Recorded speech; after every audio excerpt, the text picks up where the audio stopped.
로빈 로버트스는 그의 환경에 어울리는 주제를 찾아 퇴창 너머를 내다보았다. 그는 앞에 놓인 백지를 검은 잉크로 겨냥한 다음 아티초크라고 적었고 기억으로부터 그가 나중에 결혼하게 된 여자를 위해 준비한 첫 번째 식사를 꺼내기 시작했다. 그는 아티초크를 쪘다. 녹여 항아리에 넣은 버터와 고수잎으로 사이드 드레싱을 준비했다. 그들은 아티초크 껍질을 벗기며 점차 생각에 잠겼다. 탁자 때문에 그들은 눈길이 아니면 서로에게 닿을 수 없었기에 이따금씩 눈길이 마주치다 다시 앞에 놓인 야채의 껍질을 벗기는 의무로 돌아갔다. 그들의 손은 껍질을 벗기느라 축축하고 따뜻해졌다. 음식을 만드는 느린 의식 때문에 그들은 말을 잃고 경의에 사로잡혔다. 앞에서는 은밀하고 사적인 부분, 삶의 가장 안쪽의 질감이 느껴졌고 거기에서는 엉겅퀴와 찬털이 쾌감의 자리를 내주며 촉감과 맛이 하나의 감각이 된다. 그는 그녀가 입들에 통통하고 걸쭉한 밑동을 물고 혀를, 이어 이를, 이어 입술을 움직이는 것을 지켜보았다. 그리고 그녀는 그가 자신을 지켜보는 것을 지켜보았다. 됐어. 여자는 첫 번째를 다 벗기며 말했고 속이 드러났다. 그녀는 먼저 그것을 핥았고 거기에 대고 입술을 오므렸고 그러는 내내 그를 보았고 음미하는 아주 작은 소리만 내면서 눈을 감은 채 그것을 먹었다. 그는 손가락들이 털들 속으로 깊이 내려가게 놔두었고 마침내 청결한 축축함이 영원할 것 같은 느낌이 찾아왔으며 방은 지중해의 따뜻한 향기로 가득 찼다.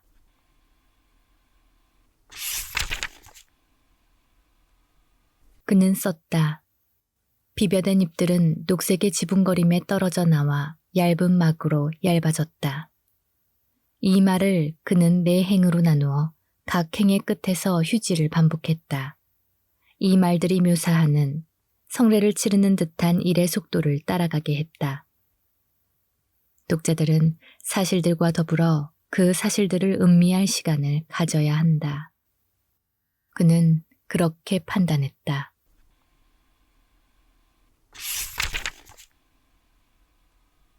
여름 중반에 이르자 뉴전트 대 뉴전트 이혼 사건의 잉크가 말랐다. 그녀는 집과 집세, 차와 양육권, 그녀가 바라던 것보다는 적은 그의 연금, 그들의 결혼 침대로부터의 해방을 얻었다. 그는 방문권, 자녀 양육비 송금 일정, 죽은 어머니의 가구 대부분, 첫 새 시집에 들어간 시가 담긴 상자를 얻었다. 마지막 것은 사건이 미결 상태인 동안 물에 약간 손상되었다. 그냥 감당해. 그가 원고에 벌어진 일에 놀라 그것을 표현하자 전 배우자는 그렇게 말했다. 씁쓸한 고통의 언어들은 법정 문서에서는 언급되지 않았지만 확실히 그의 것이 되어 그의 독특한 말투와 시에 영향을 주기 시작했다. 로빈 로버트스는 뉴요커의 시 편집자에게 보낼 시 몇 편을 깨끗하게 정리한 사본을 준비하고 있었다. 스스로 아마도 세계에서 가장 좋은 잡지라고 광고하는 이 잡지는 논란의 여지 없이 시들이 발표를 하기에 가장 좋은 잡지로 꼽힌다. 편집자는 매년 자신에게 날아오는 수만 편의 시들 가운데 100편이나 120편을 내보낼 것이다. 영어권 전체의 시인들은 시 자체의 훌륭함을 떠나 그녀가 시에서 무엇에 반응하는지 짚어내려고 애를 써왔다. 그녀의 취향은 한 가지에 얽매이지 않으며 국제적이고 완전히 예측 불가능하다. 그러나 뉴요커의 시가 실린다는 것은 일반적인 시의 울타리를 넘어서는 청중을 보장한다. 가장 훌륭한 작은 잡지와 시 개간지의 시 독자는 수천 명 또는 수백 명의 정기 독자로 한정된다. 그러나 문명화된 행성 전체의 수십만 명이 뉴요커를 읽는다. 주식 중개인, 변호사, 산부인과, 광고 대행사의 대기실에서 그것을 훑어본다. 시 선집 편집자, 문학상 심사위원, 옛 애인, 완전한 타인이 그것을 본다. 그것이 서점 서가에 꽂혀 있는 기간은 LA와 런던, 홍콩과 파리, 시드니와 더블린까지 고려해서 계산해야 한다. 따라서 로빈 로버트슨이 원고를 준비하면서 아티초크의 수정본들을 계속 다듬은 것도 놀랄 일은 아니었다. 천년의 마지막 두 행을 바꾸었다가 다시 원래대로 바꾸어 남성의 빠른 자줏빛 시작으로 읽히게 했고 얇은 막 뒤에 대시를 콜론으로 바꾸었다. 그는 편집자에게 무엇을 보내든 최고의 것을 보내고 싶었다. 편집자는 그것을 즉시 받아들였다. 전화를 해서 보내주어 고맙다고 말했다. 시간이 흐르자 꽤 푸짐한 수표가 우편으로 왔고 그의 런던 사무실 팩스로 교정지가 왔다. 아티초크는 12월 헨리 뉴전트의 47살 생일과 크리스마스 사이에 실렸는데 그는 두 행사를 모두 새로 이사에 들어간 방 2개짜리 연립주택에서 상자들, 아직 풀지 않은 책과 레코드 사이에서 맞이했다. 그나 이제 멀어진 그의 전 부인이 그해 12월에 아티초크를 읽었는지는 확인되지 않았다. 로버트슨에 관해 말하자면 그는 뉴요커에 처음 시가 실린 것, 그 뒤에도 몇 번 실린다 을 기념하여 평판이 좋은 보모를 고용하고 아내를 셰퍼드 마켓의 알함라로 데려가 레바논 음식을 먹었는데 그곳에는 여러 메뉴 가운데 양의 고환 그리고 물론 아티초크도 있었다. 그가 나중에 한 이야기에 따르면 그들은 고환을 먹지는 않았다.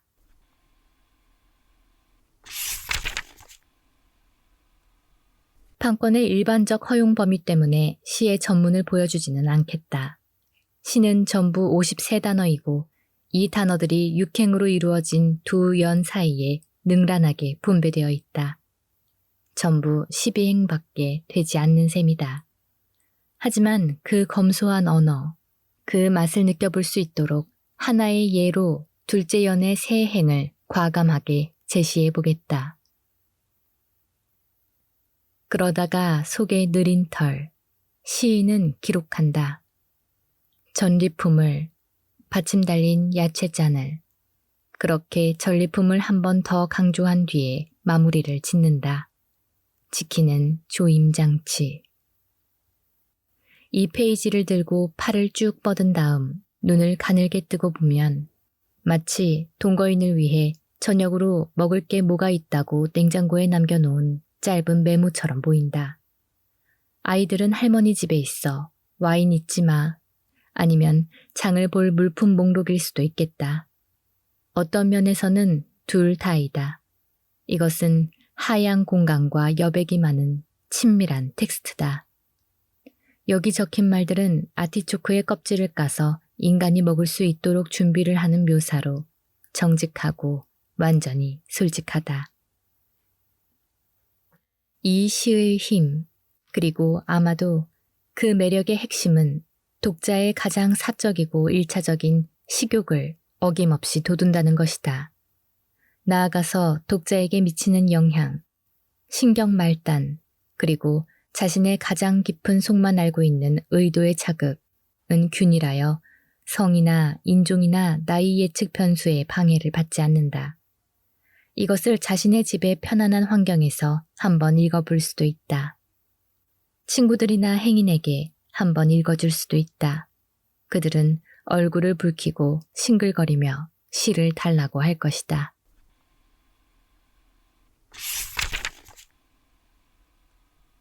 내 친구이자 스승인 시인 헨리 뉴전트는 지리적 치료를 찾아 나섰다. 오하이오는 너무 고통스러웠다. 아들들을 보는 것이 마음에 상처를 주었다. 그 아이들의 어머니, 그가 여전히 사랑하고 불신하는 여자를 보는 것은 그가 잃어버린 것을 너무 자주 기억나게 했다. 마치 경야에 갔는데 그는 말했다. 끝이 나지 않는 것 같았어. 죽은 사람은 묻힐 필요가 있어. 결국은. 그는 집을 샀다. 연립주택에 있던 상자들을 새 집으로 옮겼는데 새 집은 여전히 가정 같은 느낌을 주지 않았다.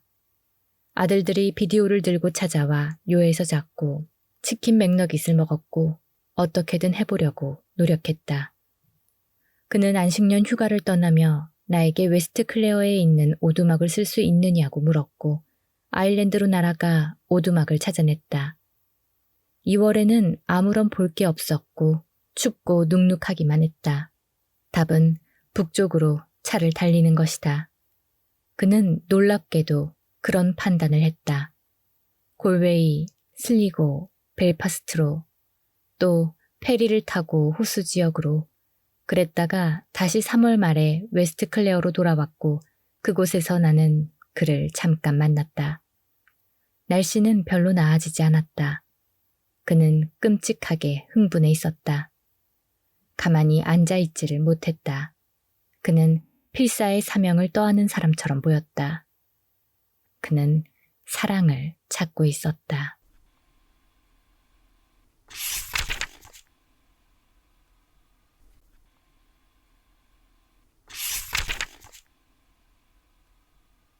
결혼이 끝장나고 나서 몇 달 동안 그는 섹스를 많이 했다.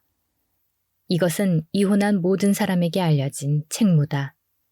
다른 무엇보다도 성적인 협정이라고 할 수 있는 것에서 실패했기 때문에 남자와 여자 모두에게 파경의 원인이 된 것이 성적 수행의 문제가 아니었다는 것을 그 증거를 받아들여주는 누구에게든 보여주는 것이 중요하다.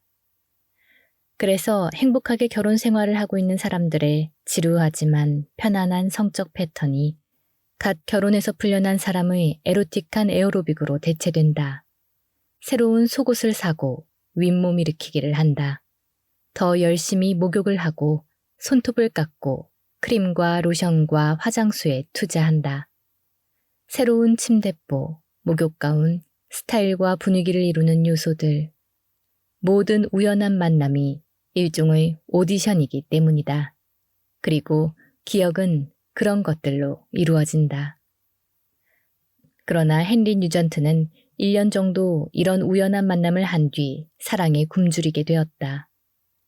나와 같은 종에 속하는 또 다른 존재가 자신의 삶에 들어가 있는 나를 부담 없이 반기는 상태를 갈망하게 된 것이다. 그는 웨스트 클레어에서 나를 떠날 때 서쪽으로 향하고 있었다.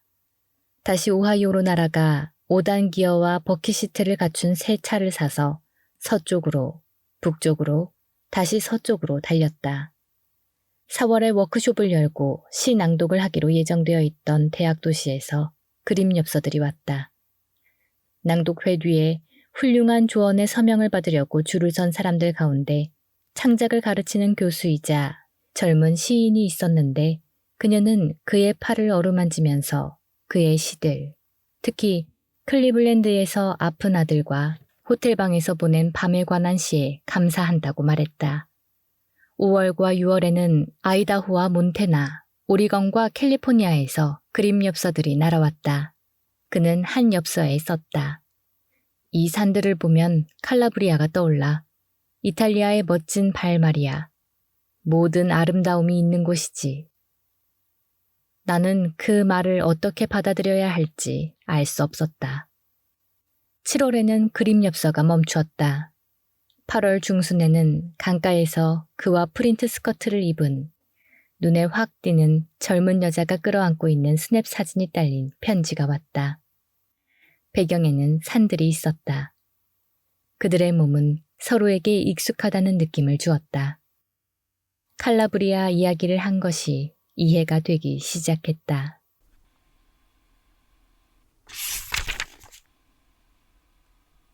그들은 저녁을 먹을 계획을 세웠다. 방은 그에게 가정 특유의 기분 좋게 낡은 느낌을 주었다. 책으로 가득 찬 책꽂이, 편지와 잡지들이 쌓인 탁자, 죽었지만 기억되어 수직의 평면에 압정으로 붙여놓은 그림 엽서에 박힌 시인과 작가들의 초상, 심지어 부엌도 생존하기 위해서가 아니라 맛을 보기 위해 조리하고 저녁을 먹으며 책을 읽는 여자의 책벌레 특유의 어지러운 상태를 즐기고 있었다. 올리브 기름 여과기와 비커들이 세 시의 서평 사본, 그녀 자신의 첫 시집, 이탈리아 지역에 편향된 달고 다른 요리책과 찬장 공간을 공유하고 있었다. 냉장고에는 자석으로 뉴요커에서 뜯은 시가 인쇄된 오래된 페이지가 고정되어 있었다.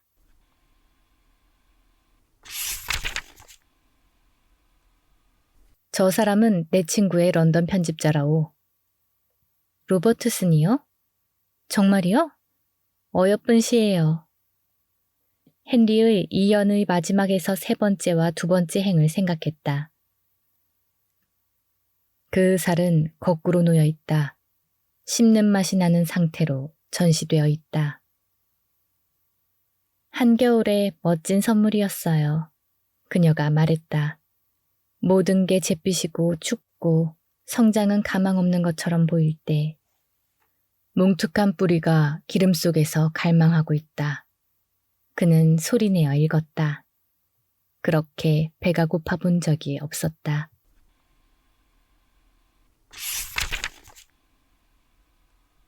아티초크 좋아하세요? 그 여자가 물었다.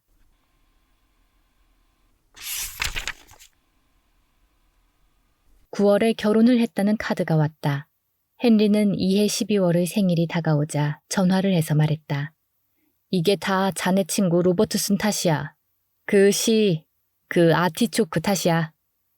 전화선 너머로 그가 싱글거리는 것을 느낄 수 있었다. 나는 로빈에게 늙은 의사 윌리엄 카를로스 윌리엄스가 했던 사람들은 시에서 놓치는 것 때문에 매일 죽는다는 말의 의미 한 가지를 말해준다. 나는 그에게 사람들은 매일 태어나고 또다시 태어나는데 자신의 존재 자체를 시에게 빚지고 있다는 뜻이라고 말한다. 어떤 날은 하느님을 확신하고 어떤 날은 그렇지 않다. 대부분의 날에는 내기 확률을 따졌던 프랑스인 블레즈 파스칼 편이다. 그의 책략은 있는 것을 믿지 않는 것보다 없는 것을 믿는 게 낫다고 가르친다. 신의 모든 선물 가운데 최고는 언어다. 이름 짓고 선포하고 찾아내는 힘. 시끄러운 공허로부터 공중의 새, 바다의 물고기, 잔디에서 자라는 것, 또 경멸과 애정, 쾌락과 고통, 아름다움과 질서와 그들의 부재를 가리키는 우리의 어휘를 지어내는 힘, 누군가 책임을 지는 세상이라도 모든 끝이 행복한 결말은 아니다. 또 모든 발언이 축복도 아니다. 하지만 모든 죽음에는 어떤 구원이 있다. 모든 상실에는 우리 이름으로 기념되는 부활절이 뒤따르고 모든 비에는 구애로 돌아갈 수 있다. 그런 세상에서 내 친구이자 스승인 시인 헨리 뉴전트는 그의 단어 창고에 기쁨의 어휘를 다시 들여와 아홉들이라는 제목의 시를 쓴다. 이것은 결혼 축시다. 신부의 방에 붙이는 오래된 형식의 시다. 솔로몬의 아가가 한 예다. 그대 내 사랑. 멋진 모습, 얼굴만 보아도 가슴 울렁이네. 우리의 보금자리는 온통 녹음에 묻혔구나.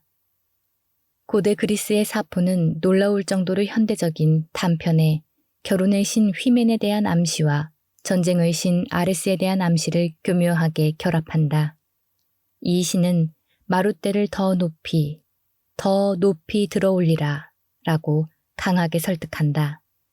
남편이 키 큰 남자보다 훨씬 크기 때문이다. 집을 짓는 사람들에게 내 남자가 문으로 들어올 수 있도록 지붕들보를 더 높이 올리라 라고 훈계한다. 헨리 뉴전트의 시는 우선 이해할 만한 일이지만 결혼이라는 공적 제도에 대한 주의를 주고 마지막으로 그들의 영원히 적어도 30년은 지속되고 어떤 관습법이나 관례가 아니라 그들이 결혼식 밤에 드러낸 둘만의 정열이 그들이 함께하는 삶의 긴 밤들에 함께하기를 바란다. 그는 이런 식으로 시에서 산수를 하듯이 계산을 하고 싶은 유혹을 물리치지 못한다. 이 시는 두 연으로 이루어져 있고 각 연은 구행이며 느슨하게 약간격을 따르고 있다. 다시 말해서 다둠 다둠 다둠 다둠 다둠 하는 심장의 박동 소리를 따르고 있는 것이다. 셰익스피어를 생각해보라. 내 심장이 지금까지 사랑을 했던가. 맹세코 부인하리라. 맹세코 부인하라 눈이여. 오늘 밤 이전에는 진정한 아름다움을 본 적이 없으니 아마 수와 음절들 사이에서 마치 귀에 들릴 듯이 이룩된 이런 교묘한 아이러니, 형식과 기능이 공동의 목적을 위해 공모한 점이 뉴요커의 시 편집자의 마음을 움직여 뉴전트 씨의 시를 받아들이게 했을 것이다. 그녀는 그에게 수표와 교정지와 독특한 감사 인사를 보낸다. 내 친구이자 편집자인 시인 로빈 로버트스는 런던의 사무실에서 싱글거릴 것이다. 그는 언어의 힘을 잘 아는 사람으로서 잡지에서 그 페이지를 잘라내 집으로 가져가 냉장고에 붙여놓을 것이고 그곳에서 이 시는 우리는 알 바 없는 방식들로 9년간 그의 아내 노릇을 한 사람에게 감동을 줄 것이다. 그러나 시간이 무르익으면 그녀는 이 시의 형태와 소리가 특별히 마음에 든다고 밝힐 것인데 저작권의 허용 범위도 내가 여기에서 그 시를 공유하는 것을 막지는 못한다. 이렇게 우리는 우리가 좋아하는 긍정을 선언한다. 하겠습니다. 하겠습니다. 합니다. 아멘. 여기요 여기. 먹고 마시고 즐거워합시다. 결혼이란 수표책과 생식기, 가정용품, 겁쟁이 이런 은밀한 부분을 공적 구경거리로 만드는 것. 입 맞추어주는 아주머니들, 사제의 안전한 설교, 저 쨍그랑거리는 잔들로 모든 의심을 진정시키고 우리를 진정으로 영원히 함께 묶어주는 타일을 바짝 조여 완벽하게 차려입고 여보, 내 생각에는 아마 30년일 것 같아. 우리 나이와 기대 수명을 고려할 때 비극적인 일이 일어나 때이르게 찾아오는 것이 없다면 그러니까 10,000번의 아침, 10,000번의 저녁이지. 제발 이와 같은 10,000번의 축축한 밤을 맞이할 수 있기를. 이런 서약 같은 것은 관계없이 우리가 다르지만 그럼에도 그것 때문에 끌리는 밤을 사랑의 뺄셈을 하자면 일반적인 시간들로부터 오늘 이 영원 같은 시간을 빼니까 9,999번의 밤을